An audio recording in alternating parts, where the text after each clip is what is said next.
YouTube, Autumn Beckman here. Welcome to my channel, or welcome back to my channel. My channel is all about luxury on a budget, so if you're into that sort of thing, make sure you subscribe, click the bell notification icon to be notified when I post a new video, and like the videos that you enjoy. Today I have a video that's a conversation or response, however you might want to put it, to two other videos. This was started by Andrea, and then Yoda Style posted her response video, so I guess mine is also a response video. Any of those words would work. And Andrea's video was all about guilt when we buy luxury, and she asked a few questions. I have some notes here. I watched her video again recently and took a bunch of notes. So she asked a couple of questions up front, and then throughout her video, she asks more questions, raises more points that I want to address. And by the way, I'm going to link Andrea and Yoda Style's videos below, so please make sure you go check those out. Andrea's video, she touches on so many different things and she gets really in depth. She's got a lot of good information. It's very dense with good information, so I highly recommend watching that. Then I find it interesting to see people's responses to a topic like this because it does get into psychology, which I talk about some on my channel, the psychology behind luxury. So I think it's interesting to see other people's take, and Yoda Style has a great video on that too. So Andrea asks in her video, is it okay to spend so much on luxury? And then, is feeling guilty about spending so much on luxury normal? She centers that a lot around affording it and what other things you have in place financially in order to afford luxury or feel comfortable or not feel guilty spending money on luxury items. So what do you have to have in place financially to justify spending that money on luxury or to not feel guilty about it? And then having those things in place, do you still feel guilty about it? And basically her conclusion, and I'm not gonna spoil the whole video here, she talks about a lot more than what I'm talking about, but her conclusion and Yoda's conclusion and my conclusion is it really depends on the individual and their own circumstances. We are not all in the same situations. Even if we made the same amount of money, we live in different cities, we have different expenses, we have different dependents maybe, different responsibilities, different mindsets. There's all kinds of things about us that are different. And these all contribute to our financial status, our ability or willingness to purchase luxury, and how we feel about that, and how responsible it is. Yoda Style was talking quite a bit about responsibility too, and I'll touch on that toward the end here. So I wanted to talk about my personal experience with guilt and luxury, why I might feel guilt, why I might not, and so forth. So here we go. I've been buying luxury for a few years now. Most of it, if you watch my channel, you'll know this, is pre-loved. I love looking for bargains on the luxury. That makes me feel better and less guilty about things. That said, I come from a background, some of you know this, where I grew up in a quite poor household. Whether I had $5 to spend on something was an issue, was something to contemplate. Can I really afford to spend $5 on this or that? Sometimes $2 or $3. Coming from that background where money and finances were so constantly on your mind, and from a background where we did not always have basic necessities like water and electricity, I am very aware of money and finances and what I spend on things and what I have in the bank, or maybe what I don't, depending on the different points in my life. So I worked hard, I got an education, and I got a job as a teacher, which is not the highest paying profession, but I do all right. I certainly do a lot better than my childhood, but that's a pretty low bar. And I no longer have to worry about whether I can afford to spend $5 on something, but when I do spend money, I tend to be pretty frugal.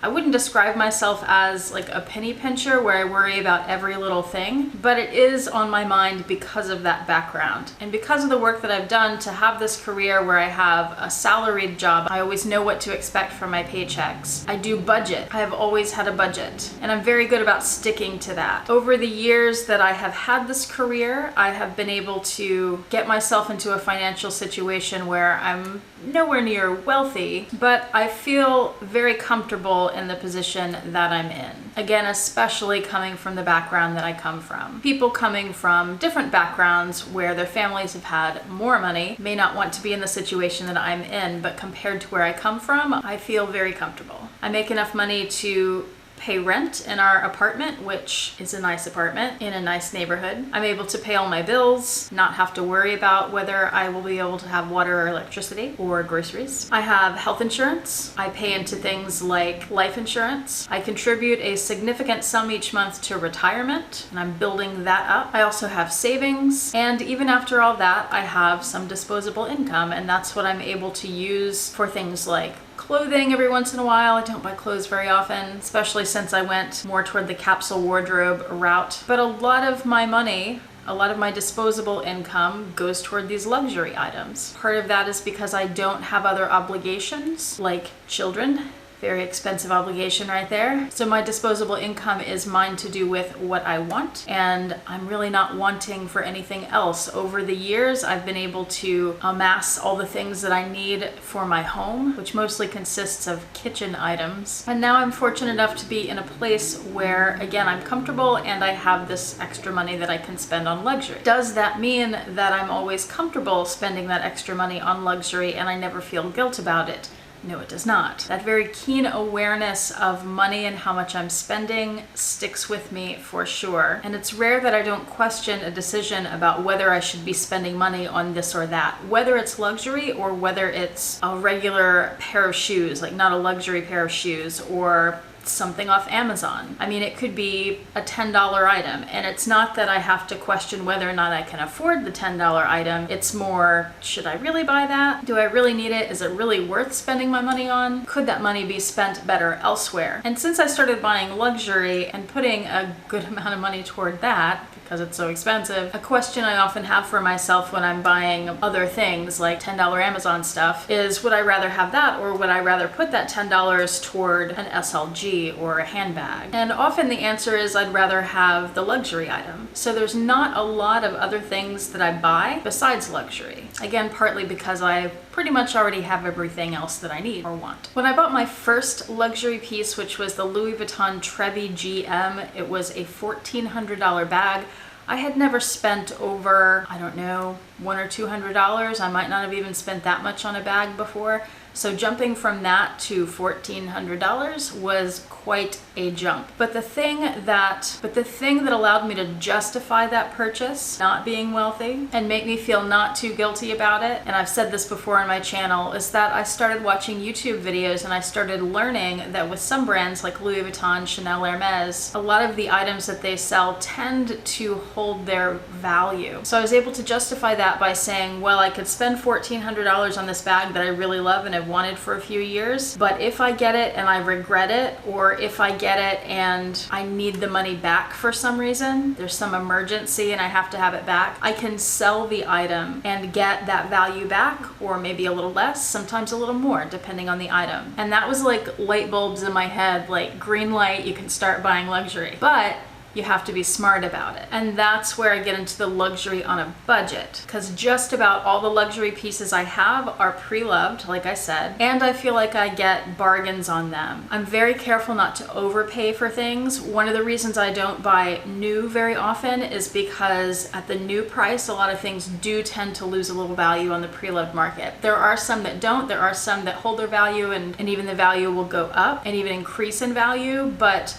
for the most part, everything loses a little value, at least for a while. Some things may come back at some point. When I buy pre-loved and I get a really good deal on it, I feel like I'm able to get my money back, or even a little more, or at least that I'll have a better chance of that happening. So when I bought that first bag, the Trevi GM, I did feel some guilt. But it's interesting, a lot of the guilt that I feel is before I buy. Once I make the decision to click the button to buy the item or swipe my card or whatever it may be, I feel the guilt before. I feel this pressure, this, not anxiety in the really true sense of the word, but I feel kind of anxious about it. But then once I make the decision to do it, it like evaporates, and I'm excited about the purchase. I'm happy about it, and I'm glad that I did it. And I'd be hard pressed to think of instances where I have regretted a purchase. I have had some items that I've purchased that I ended up not using, so I've sold them. They just didn't work out for me. But I don't have any real regrets about purchasing. I'm pretty smart about it. I put a lot of thought into it first. I make wish lists, and I've learned so much about luxury that I'm comfortable, confident, and that is really helpful in taking away the guilt feeling. I will tell you, I had an instance back around April or May when I was getting around 10,000 subscribers and I was wanting to buy myself a big treat, a handbag preferably, and something that was more expensive than I was usually comfortable spending because I was treating myself for this accomplishment. And I ended up getting that Chanel Shop in Moscow tote that I unboxed on my 10K subscriber video. But what I never told you guys is I actually had been on the market for a different bag from Fashionphile. It was a Givenchy Antigona, and it was the black small size smooth leather with silver hardware. I've been looking for a black bag with silver hardware for a while. I'd like something that has a little bit of an edginess to it, like I feel the Antigona has. I've never spent more than about $1,500-ish on a bag.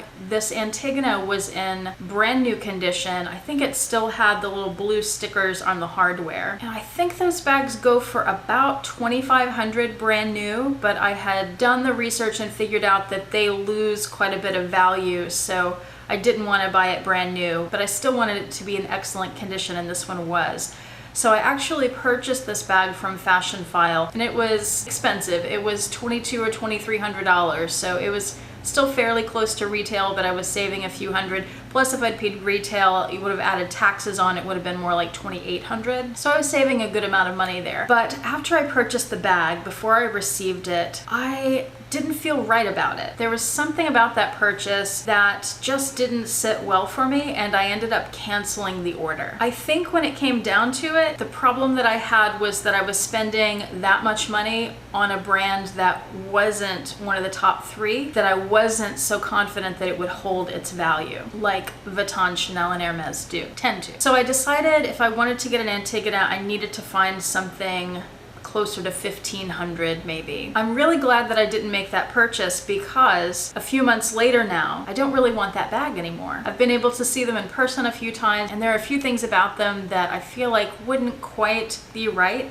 And for that amount of money, for me to have spent $2,200 or $2,300 on it, it needed to be a perfect, spectacular bag that I would use every day and would love and never grow out of, never get tired of. So I ended up being very glad that I canceled that order. And I would say that when I made that purchase, some of that feeling that I was having, that negative feeling, was guilt. There was just something not sitting right about spending that much on that piece. But when I have another item that I do feel comfortable with it holding its value, and I feel like I have a great price on it, I've gotten to where there's no guilt at all. I'm just confident in those purchases. So if I find something that fits all those criteria and I have the money available, I just buy it and I don't think twice about it. In fact, I have a few items, not handbags, a few smaller items that I've purchased recently that I haven't shown you guys yet. I didn't want to just do unboxing after unboxing, so I'm spreading them out over a few months. Look forward to those. One of the things that Andrea mentioned in her video was being influenced by your parents as a kid and sort of their outlook on money influencing your outlook on money. I would definitely say that that is part of my financial awareness too. There is no one else in my family besides one cousin who buys luxury or really thinks it's okay to spend that kind of money on luxury items. Because, you know, there's some value to the price of luxury items, but we all know they're just way overpriced because of brand names and other things. The price does not necessarily have to do with the quality of the bag. It should be an indicator, but it isn't always. A lot of it is the name at this point in time, unfortunately. And for quite a while, people around me, if I talked about a luxury purchase, especially if I said what I paid for it, I'm talking about people in my family, I would get criticism for it, and that's not fun, so I just stopped talking about it. But one of the many good things about having this YouTube channel is that they've come to understand it a little bit more, and I've been able to have conversations about them, about the resale value and that sort of thing. So it makes a little more sense to them. And also when you point out things like, hey, this person has these hobbies, these things that they spend money on, and it's equivalent except that my stuff, I can get my money back for the most part, whereas in a lot of other hobbies, whatever money you spend is gone. And also related to the guilt and making decisions about purchases is I consider, if I don't buy this particular item that I want, even though I know it's overpriced, will there come a time when I regret buying it? Like, is it a hard to find item, and if I don't buy it now, then I'll be hard pressed to find it again, especially if it's at a really good price. I just bought something this morning. I'm not going to spoil it and tell you what it is, but it's a very special, very limited, rare piece from Louis Vuitton. Small piece, but very special. And I found it for this incredible deal on eBay of all places. I don't shop there very often, so I'm very excited to get that next week and eventually show you the unboxing. But with that item, it's an item that is overpriced to begin with because it's Louis Vuitton, but it's so rare that the price has doubled, maybe tripled on the Preloved market. And I got it for around retail. I don't know exactly what it retailed for, but I would imagine it was right around retail, which is unheard of. Having that knowledge about it helped me to be able to see that item and recognize the value of it, and recognize that if I want to, I could turn around and sell that for twice what I paid. There was no question, there was no guilt. I just jumped on it. And of course, one of the things that Andrew mentioned and that I have dealt with because of my childhood, even if you can afford something and you have all your ducks in a row financially otherwise, you're being responsible. You think about spending $5,000 on a Chanel bag and you think of all the other things you could do with $5,000, and you start comparing apples to oranges there, and that can certainly bring up guilt. I definitely do that. That's similar to what I was talking about earlier about buying a $10 Amazon item. What else could I spend that $10 on? Is it best spent on this thing or on something else? And I sometimes do that with the luxury purchases. That Antigona bag is a good example of that, where I could and I ended up putting that money toward the Chanel bag that I got and several SLGs rather than that one Antigona. And all those pieces that I bought will end up being more useful to me than I think the Antigona would have been. There's also a question of buying luxury items and feeling guilt or no guilt when you're buying them for a special occasion, some kind of treat for yourself, or just the idea that you only live once, buy the bag. I've seen that quote on Facebook a lot. You only live once, buy the bag, or eat the cake, or whatever it may be. I actually want to do a separate video on that concept and the you only live once phenomenon versus responsibility. I do think, and again, Yoda started talking about responsibility in her video, so check that out too. I do think sometimes it's okay to be irresponsible.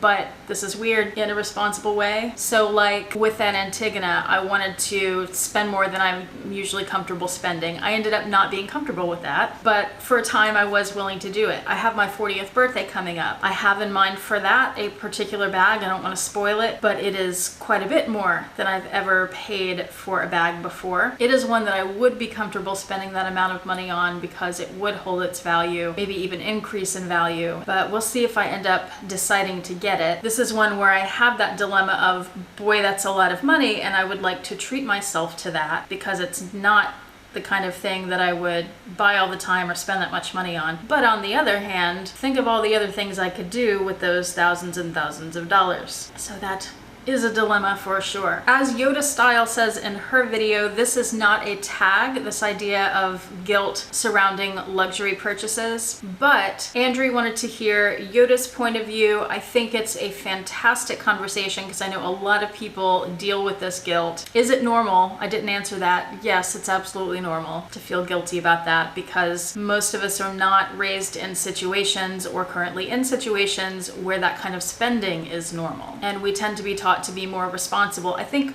probably, I don't have kids, but I'm guessing probably especially for people who have kids because there's this pressure on you to sort of devote everything to them. I think especially for women, for moms, that your life should revolve around your children and not so much for yourself. And if you buy something like that for yourself, it's seen as maybe selfish, self-indulgent. And of course, it's not. Mothers deserve things too. Mothers work very hard and deserve nice things. But Yoda said that Andrew would love to hear other people's perspective, so I'm going to put that out there. If anybody else wants to make a video on this topic, I would certainly love to hear your perspective. I know Yoda would, and it sounds like Andrew would too. So just please make sure you link Andrew's video at the very least in your description so people can go check out the original video and the source here and hear everything she's saying. Please make sure that you go check it out because she said a lot more than I'm saying, and it's a very interesting video and such a great topic of conversation in this luxury community. Also remember to check out Yoda's video. I have them both linked in the description below. Thank you so much for watching, and I will see you next time. Have a fantastic day.